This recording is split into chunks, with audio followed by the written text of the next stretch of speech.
Well, Joy Teller has been trending all over social media.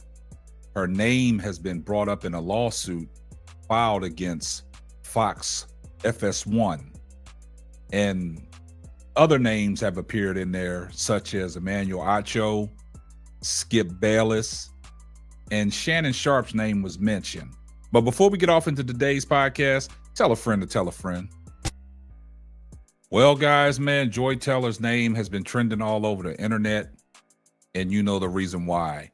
Her name was brought up in a lengthy lawsuit filed against Fox Sports FS1 and other names like Emmanuel Acho, Skip Bayless, and also Shannon Sharp. But Shannon Sharp has already come out and he's made a statement that he has nothing to do with it, and he don't know why his name is in the lawsuit. And he kind of put that notion to bed that he had anything to do with it. But we all know who Joy Teller is. She's the little sister of Jason Teller, old Miami Dolphins defensive end. And she did some radio work down in Miami when she started her career off. And also now she is one of the co-hosts on Speak with Emmanuel Acho, Keyshawn Johnson, and Paul Pierce. And a lot of people say that Joy Teller does a great job in what she does when she's talking sports.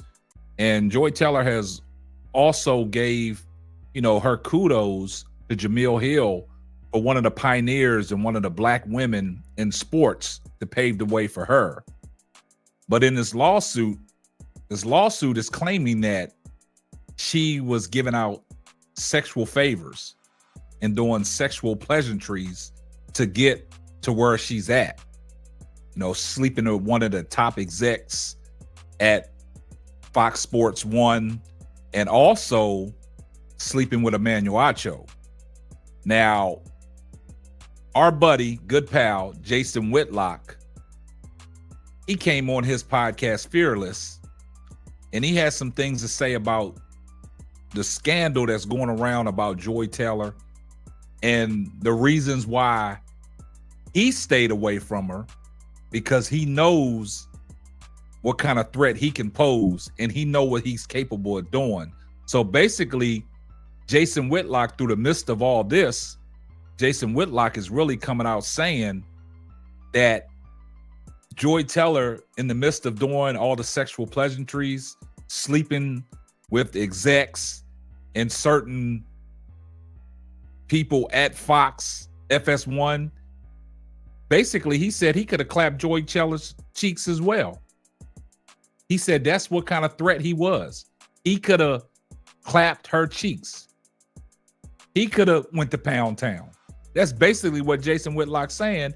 So Jason Whitlock came out in the midst of all this and said the reason why he stayed away from Joy Teller, because the statement that he made, he said he stayed away from her. So basically, these are alleged allegations against Joy Teller. We don't know if it's true or false, but it's a lengthy lawsuit that she was named in about sleeping around with certain employees and executives to get to where she's at. And Jason Whitlock has came out on record saying, he stayed away from her because of all them reasons. But the way Jason Whitlock is making it seem that Joy Teller's easy. She just going around getting slutted out. And he said he could have took part in it, but at the same time, he stayed away from it because he know who he is as a person and he know what kind of threat he poses to women in this situation.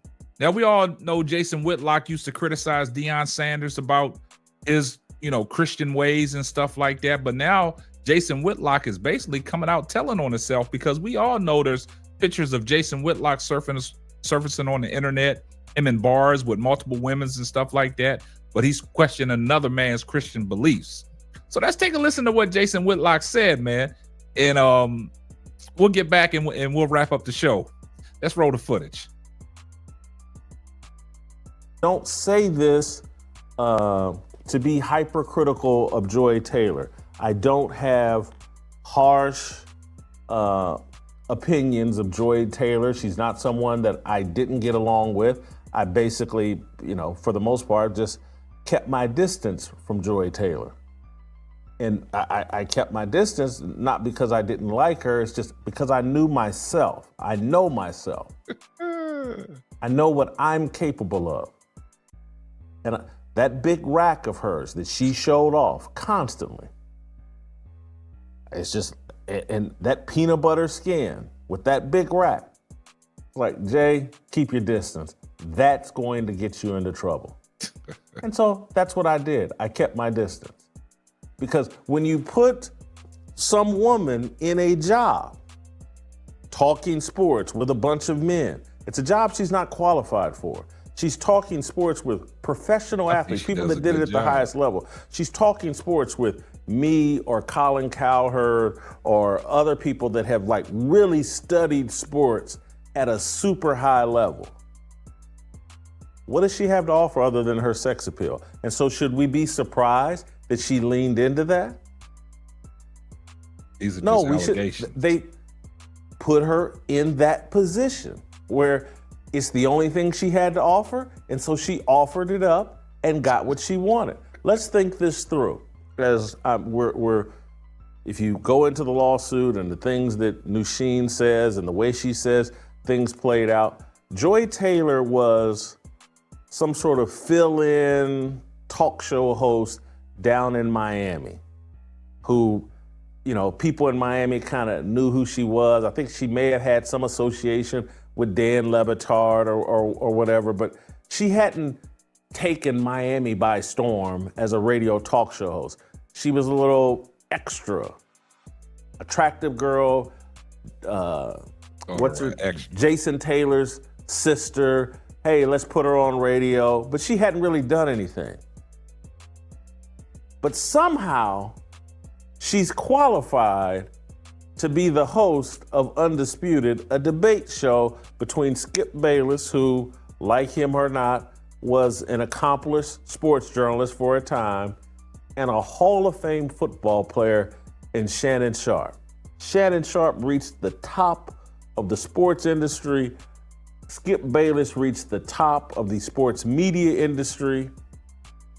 And Joy Taylor had done some radio work down in Miami.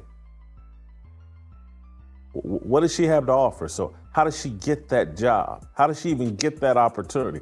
Because she's got a big pair of cans, and she's, according to Sheen, she's willing to let people enjoy those big cans of hers.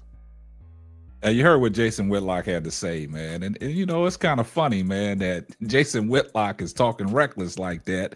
Like, he's the man. He could have had it just because, she was showing off herself in a way that he thought she was. To me, seems like Jason Whitlock was lusting over that. And he had to stay away from that because them old demons would come out and he would try to take advantage of it. In my sense, he would try to, force his way onto her. But in this situation, like saying that, Joy Taylor is a fill-in. But me personally, man, I think Joy Taylor does a good job, man, when she's talking sports, man. I have no problem with Joy Taylor doing what she does. Actually, I think she's better than Molly Karam. You know what I'm saying? Joy Taylor don't, step on nobody's toes. You know what I'm saying? She don't overtalk nobody. I know she's one of the co-hosts. She's not a moderator, but, as, the years have progressed, I mean, she's very knowledgeable about what she talks about and she gives good opinions. That's just my personal opinion. So I have nothing against Joy Taylor, but if this lawsuit that is out there is made to be true, man, that's a bad look on Joy Taylor, man. That's a bad look on Joy Taylor. We've heard some of the stuff that Joy Taylor has said on her podcast about men and things like that, telling, women, I don't want your man and things like that. And she's very confident about herself, man. And the way Jason Whitlock says, she was just a fill-in, that's eye candy for the show. But actually, Joy Taylor knows what she's talking about when she's talking, about sports. So I don't think, she's just a fill-in. Some people don't have a problem with Joy Taylor. I don't have a problem with Joy Taylor. And, it's just a bad look if this is true that Joy Taylor, it was out there giving up the box to get in high places. Because if you look at the lawsuit and you read the lawsuit, we're not going to go over the lawsuit, but you can research it for yourself. It says some things in there, man, that might make you believe that this what was really going on with Joy Taylor over here at Fox. But, these are just allegations that are put out there on Joy Taylor. Hopefully they're not true. But Jason Whitlock has been on record saying that, he could have clapped them cheeks. He could have took Joy Taylor to Pound Town. So you guys let me know what y'all think about today's podcast. Man, I see everybody in the comments section, #salute. And if you're not subscribed to the channel, do me a favor, hit the subscribe button, turn your post notifications on so every time Simply Ball drops another hot banger.